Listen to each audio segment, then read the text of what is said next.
बिस्मिल्लाहिर्रहमानिर्रहीम।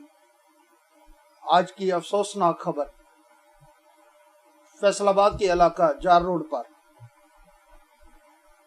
ट्रांसफार्मर गिरने से 2 मंजिला इमारत जमीन बोस हो गई। जो इमारत जमीन बोस हुई उसके नीचे कपड़े की शॉप थी। जब ये इमारत जमीन बोस हुई, उस कपड़े की शॉप पर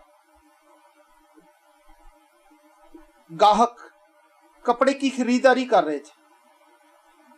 जब उसके ऊपर ट्रांसफार्मर गिरा, उसके बाद वो इस तरह खस्ता हालत की वो इमारत थी कि जिसके नीचे सिर्फ डेकोरेशन की गई थी। उस इमारत का वजन आप अंदाजा लगाएं कि वो इमारत एक ट्रांसफार्मर का वजन नहीं उठा सकी। इस हद तक वो इमारत खस्ता थी। जब उसके ऊपर ट्रांसफार्मर गिरा,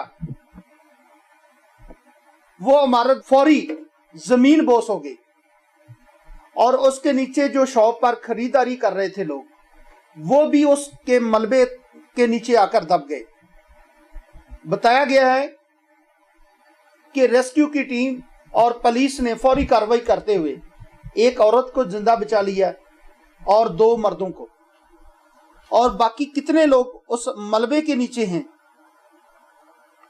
वो हम दोबारा आपको बताएंगे। उसको कमर्शलाइज तो किया गया है।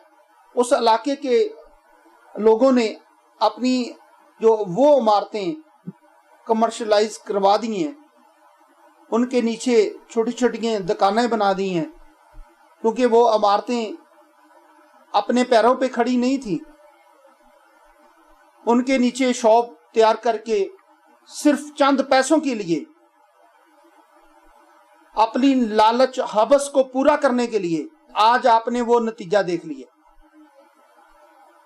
जब हम कोई चीज तैयार करते हैं, जब कोई शॉप तैयार करते हैं, तो सबसे पहले उसका एनओसी लिया जाता है महकमे से। अगर आज उसका एनओसी लिया होता महकमे से, तो महकमा उसको पहले देखता कि क्या इस इमारत के नीचे शॉप तैयार होनी चाहिए या नहीं। क्या इस शॉप को तैयार करने से पहले इस इमारत को गिराना चाहिए या तैयार करना चाहिए। जब वो इमारत शॉप के काबिल ही नहीं, हमने अपने चंद पैसों के लिए वो शॉप तैयार करके रेंट पर दे दी, उसका नतीजा आज आप अपनी आंखों से देख लें कि उसके ऊपर ट्रांसफार्मर गिरा।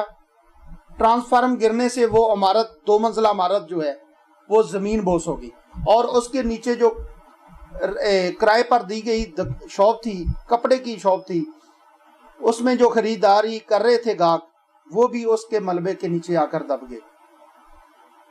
और उसके बाद इस सोगवार हादसे के बाद हम सिर्फ अफसोस ही कर सकते हैं, और क्या कर सकते हैं। शहर में 8 बाजारों में बहुत सारी ऐसी इमारतें हैं कि जो खंडरात का मंजर पेश कर रही हैं, लेकिन हमारे महकमे आते हैं, उनको देखते हैं, उनके मालिकान को मिलकर अपनी जेबें गर्म करते हैं और चले जाते हैं, और उनको बगैर एनओसी दिए, बगैर सर्टिफिकेट दिए, सिर्फ चंद पैसों की खातर उस इमारत को छोड़कर चले जाते हैं। आज ये वाकया पेश आया, आज चंद लोगों ने कुर्बानी दी है, कल कोई बड़ा हादसा पेश आ जाएगा, उसका जिम्मेदार कौन होगा। हमारे डीसी फैसलाबाद साहब, हमारी कमिश्नर फैसलाबाद से अपील है, अपने महकमे के अंदर जो आपने फील्ड ऑफिसर लगाए हुए हैं, उनको चेक करें, उनसे वो रिपोर्ट लें कि हमारे फैसलाबाद में कितनी ऐसी इमारतें हैं, कितनी ऐसी शॉप हैं जो खंडरात का मंजर पेश कर रही हैं, और उनको, उनके मालकान को नोटिस दें कि वो अपनी इमारत को गिराकर अपनी इमारत को सही करें। जी, आज का हमारा प्रोग्राम इस हवाले से था कि हमारे माशरे में जब एक एक्सीडेंट हो जाता है, उसके बाद हम सोचते हैं, उसके बाद एक कानून लागू करते हैं, जब उससे पहले हमें होश तक नहीं होती। ये हादसा देखना पड़ा। जी, बहुत शुक्रिया।